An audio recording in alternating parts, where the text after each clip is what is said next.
yang dirahmati Allah.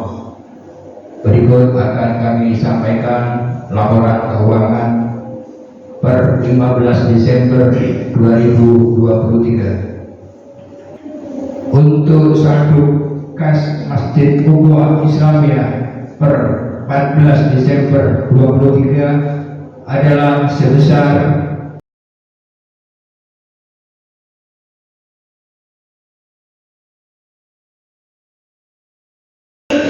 untuk pengumuman yang akan kami sampaikan.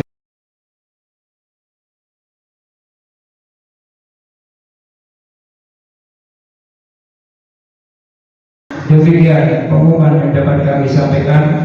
Terima kasih atas perhatiannya. Sidoarjo 15 Desember 2023 tertanda takmir Masjid Ukhuwah Islamiyah. Wassalamualaikum warahmatullahi wabarakatuh. Allahumma shalli ala Muhammad. Allahumma shalli ala Sayyidina Muhammad. Allahumma shalli wa sallim ala Sayyidina Muhammad wa ala ali Sayyidina Muhammad. Assalamualaikum warahmatullahi wabarakatuh. Allahu akbar, Allahu akbar. Allahu akbar, Allahu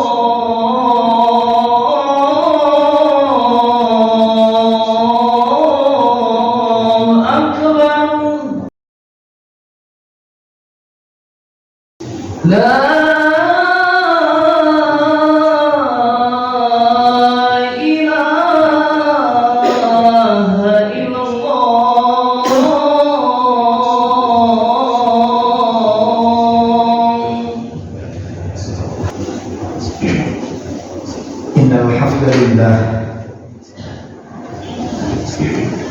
nahmaduhu wa nasta'inuhu wa nastaghfiruh wa na'udzu billahi min shururi anfusina wa min sayyiati a'malina. Man yahdihillahu fala mudilla lahu wa man yudlil fala hadiya lahu. Asyhadu an la ilaha illallah wahdahu la syarika lahu. وأشهد أن سيدنا ونبينا محمدا عبده ورسوله لا نبي بعده. اللهم صل وسلم وبارك وكرم على سيدنا محمد وعلى آله وأصحابه والتابعين ومن تبعهم بإحسان إلى يوم الدين وارض عنا معهم وفيهم برحمتك يا أرحم الراحمين.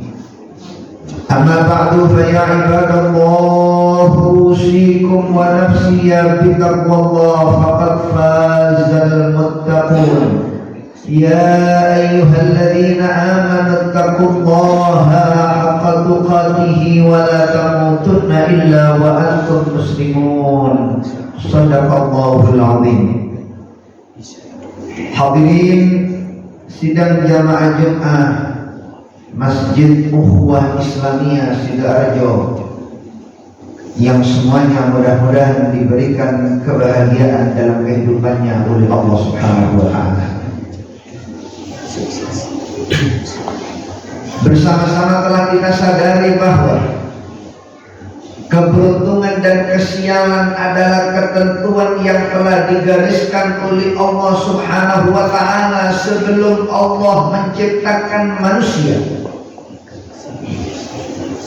Artinya sebelum kita diwujudkan di permukaan bumi, Allah Subhanahu wa Ta'ala di dalam takdirnya sudah menentukan haula'i ahlul jannah wal ubali. Mereka adalah calon-calon penghuni surga dan aku tak peduli. Wa haula'i ahlun nar wala ubali, dan mereka pun sebagiannya juga ahli neraka, aku pun enggak peduli. Itu adalah hak yang hanya diketahui oleh Allah Subhanahu wa Ta'ala. Tidak satupun manusia yang mengetahui tentang ketentuan makhluk Allah berupa manusia, apakah ia sebagai orang yang beruntung ataukah ia sebagai orang yang sial. Karenanya ma'asyiral muslimin rahimakumullah, tidak ada hak bagi kita, siapapun kita, mengklaim dirinya, kelompoknya sebagai orang yang beruntung, sementara orang yang tidak masuk dalam kelompoknya dianggap sebagai orang yang ahli neraka. Na'udzubillahi min dzalik. Ini adalah ketentuan yang telah ditentukan oleh Allah sebelum Allah menciptakan kita di permukaan bumi. Karenanya sebagai kita makhluk yang mukallaf, wajib untuk berikhtiar melaksanakan ibadah kepada Allah dengan sebaik-baiknya, dengan harapan semoga kita dirahmati dan mendapatkan ridho dari Allah Subhanahu wa ta'ala. Namun meski demikian, ma'asyiral hadirin rahimakumullah, Nabi kita Muhammad sallallahu alaihi wa alihi wasallam pernah berkata dalam hadisnya, "Man nasiya sholata alayya faqad akhta'a at-tariqa ilal jannah."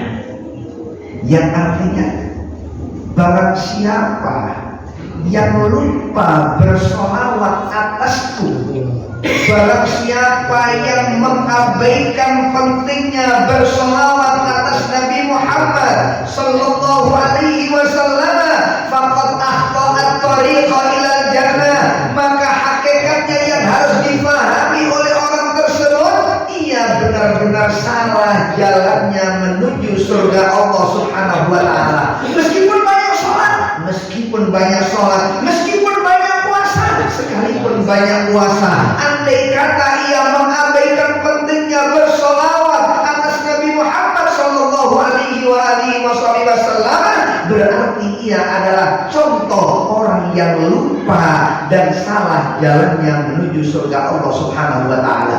Ma'asyiral muslimin rahimakumullah, dari hadis ini kita bisa menarik satu kesimpulan dan pelajaran bahwa bersolawat atas Nabi Muhammad sallallahu alaihi wasallam adalah merupakan GPS bagi kita kelak kita di alam akhirat untuk mengantarkan kita memasuki surga Allah Subhanahu wa ta'ala. Mereka yang gak punya GPS, mereka yang gak punya aplikasi GPS, bagaimana ia tahu jalan ia menuju surga Allah Subhanahu wa ta'ala? Dan yang menjadi pengantar kita, tongkat kita untuk menggapai kenikmatan surga dan ridho dari Allah Subhanahu wa ta'ala adalah bersolawat atas Nabi Muhammad sallallahu alaihi wasallam. Allah memerintahkan hambanya bersembahyang, tapi Allah nggak sholat. Allah memerintahkan kita puasa, zakat, haji, tapi Allah nggak pernah puasa, nggak pernah zakat, nggak pernah haji. Tapi sebelum Allah memerintahkan kita bersolawat atas Nabi Muhammad sallallahu alaihi wasallam, Allah terlebih dahulu memberikan contoh, innallaha wa malaikatahu yusalluna 'alan nabi. Dari ayat inilah sebagian para mufassirin mereka mentafsirkan bahwa bersolawat atas Nabi Muhammad sallallahu alaihi wasallam adalah ibadah yang paling istimewa di antara ibadah-ibadah yang lainnya. Karena itu ma'asyiral hadirin rahimakumullah, ada seorang santri, ada seorang murid bertanya ahadal arifin kepada sebagian orang yang arif billah. Dia bertanya, ya sayyidi, wahai tuan guru kami, kulli, katakan kepadaku, annani maktubun minas su'ada minal ashqiya, katakan kepadaku wahai tuan guru, apakah aku tercantum namanya di dalam kelompok orang-orang yang beruntung, ataukah namaku tercatat di dalam kelompok orang-orang yang sial dan celaka? Ini hanya Allah. Tapi seorang santri bertanya kepada sebagian gurunya, apakah namaku tercantum dalam kelompok orang-orang yang beruntung, ataukah namaku tercantum dalam kelompok orang-orang yang sial? Apa kata sang guru yang kenal dengan Allah Subhanahu wa ta'ala? Beliau mengatakan, ya waladi, al-alamah al-fasila baina sa'adati wasyaqawah hiya salatu ala nabi sallallahu alaihi wa alihi wasallam. Tanda yang memisah, tanda yang membedakan antara keberuntungan dan kesialan adalah bersolawat atas Nabi besar Muhammad sallallahu alaihi wa alihi wasallam. Fanzur ila nafsika, karena itu introspeksilah diri Anda. Jika ada waktu dalam 24 jam setiap harinya yang kau sisihkan untuk bersolawat atas Nabi Muhammad sallallahu alaihi wasallam, fa'abashir, maka ambillah kabar gembira, engkau tercatat sebagai kelompok orang-orang yang beruntung dan akan mendapatkan surga Allah Subhanahu wa taala. Tapi sebaliknya, manakala dalam 24 jam satu hari enggak ada waktu yang kau sisihkan untuk bersolawat atas Nabi Muhammad sallallahu alaihi wa alihi wasallam, fal hadar tsummal hadar, maka waspadalah, hati-hatilah, jangan-jangan engkau tergolong orang yang sial sementara engkau tidak menyadarinya.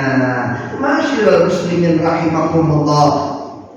Berkaitan antara hadis baginda Rasulullah Muhammad sallallahu alaihi wasallam dan ulama-ulama yang arif billah, yang kenal dengan Allah Subhanahu wa taala. Kemudian sang murid bertanya, "Ya Sayyidi, wahai tuan guru kami, ahunaka dalilun minal Qur'an yadullu ala sidqi kalamika?"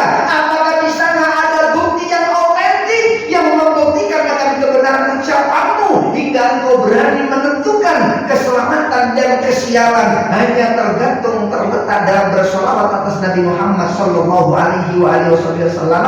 Apa kata sang guru? "Ya waladi, wahai anakku, ala tamurru qaulallahi ta'ala, tidakkah engkau pernah melewati di saat engkau membaca Al-Quran, tidakkah engkau pernah melewati firman Allah yang menyatakan, innallaha wa malaikatahu yusholluna 'alan nabi ya ayyuhalladzina amanu shallu 'alaihi wa sallimu taslima." Mustahil ketika ada nama yang tercantum sebagai kelompok orang-orang yang sial dan celaka manakala berada di urutan yang ketiga setelah Allah dan malaikat-malaikatnya, dan mereka yang tercatat namanya dalam kelompok yang ketiga setelah Allah dan para malaikatnya, tidak ada mungkin kecuali mereka orang-orang yang akan meraih keberuntungan. Ya ayyuhalladzina amanu, karenanya wahai orang-orang yang beriman, sallu alaihi wa sallimu taslima, bersolawatlah dan bersalamlah atas junjungan Nabi Muhammad sallallahu alaihi wa alihi wasallam. Ma'asyiral muslimin rahimakumullah, mengapa kok harus bersolawat atas Nabi? Kok tidak bersembahyang? Kok tidak puasa? Kok tidak zakat? Ada salah satu cerita yang terbukti. Kita bisa menyimak cerita tersebut di kitab-kitab. Di zaman Sayyidina Sufyan Ats-Tsauri, salah satu daripada a'immah al-mujtahidin.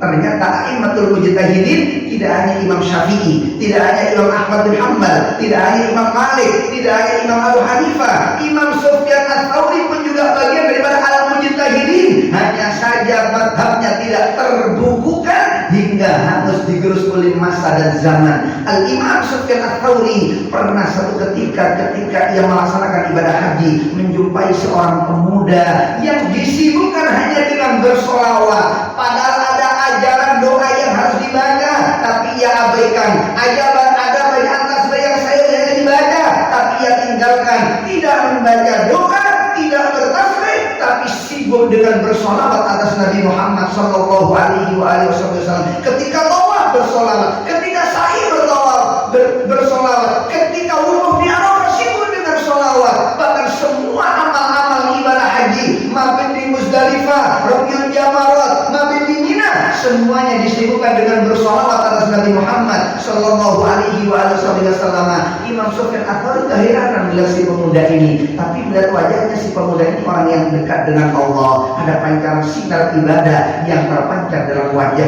pemuda tersebut. Akhirnya ditanya, "Ya syab, wahai pemuda, mengapa kau tinggalkan bacaan tasbih yang warid dari Rasulullah Muhammad sallallahu alaihi wasallam, tapi engkau sibuk dengan bersolawat. Apa alasanmu? Apa kata sang pemuda? Man anta? Sinten panjenengan wahai tuan guru? Ana Sufyan Ats-Tsauri. Aku adalah Sufyan Ats-Tsauri. Ahadun minal a'immah? Apakah panjenengan Sufyan Ats-Tsauri yang merupakan bagian daripada imam-imam mujtahidin?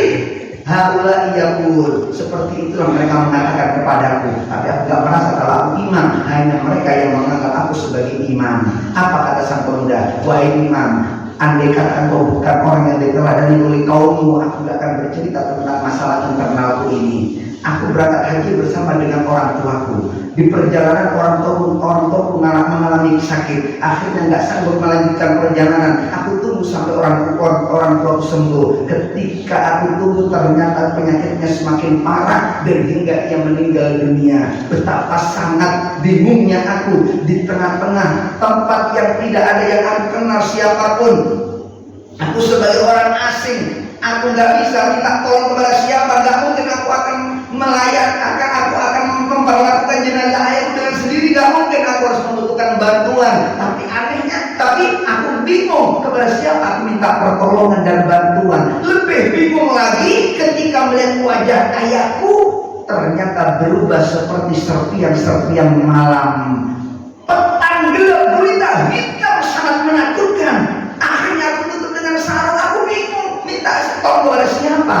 Akhirnya dalam keadaan lelah aku tertidur dalam tidurku. Saat itu kepala ayahku berada di atas pangkuan pahaku. Saat aku tertidur dalam tidurku, datang rombongan berkuda dipimpin oleh seorang pemuda yang tampan dan aromanya sangat semerbak harum, mendatangi jenazah ayahku, kemudian mengusap wajah ayahku. Setelah itu ditutup kembali dengan sarungnya. Ketika telah diusap oleh pemuda yang tampan dan aromanya harum semerbak, tiba-tiba memancar sinar dari wajah ayahku. Aku penasaran, aku buka, ternyata betul wajah ayahku bersinar. Akhirnya si pemuda naik lagi ke atas kudanya dan aku pegang kakinya sembari aku tanya, "Man anta? Siapa panjenengan? Betapa mulianya jasa panjenengan menolong kami yang dalam keadaan asing." Apa kata si pemuda tersebut? "Tidakkah engkau tahu siapa aku?"